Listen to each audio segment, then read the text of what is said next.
So if you're like most folks, you probably tried webinars in 2020, but did you stick with them?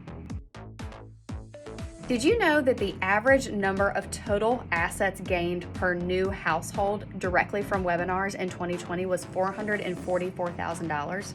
So let's talk about the stats for a second. The average number of registrants for a live webinar is 65 people. However, that doesn't mean that all 65 of those people will show up. The average no-show rate for a live webinar is anywhere from 55 to 62%. So that means if you have 65 registrants and the average no-show rate is 58.5%, that really means that you'll have 27 individual people that log in for your webinar. Furthermore, the average appointment setting ratio for a webinar can be anywhere from 8 to 22%. Why is that range so high?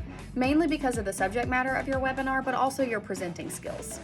But then there's your persistency rate, which is actually the number of people that keep versus set their first appointment. This number is also a wide range, anywhere from 50 to 74%, and that's mainly due to the fact that we don't necessarily know how many of those people are booking in-person appointments versus virtual appointments. Then there's the close rate, which can be 11% for those that actually attend their first appointment, but up to 18% for those that actually attend their second appointment.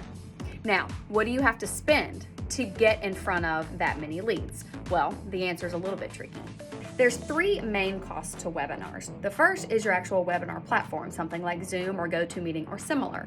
But then there's also the cost of working with a third-party management company, somebody that can create and maintain the actual ads that are helping promote your webinar. And then third is your actual advertising budget. The average advertising budget for one webinar is $865.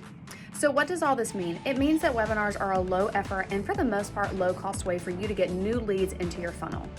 Now there is a right and a wrong way to do webinars.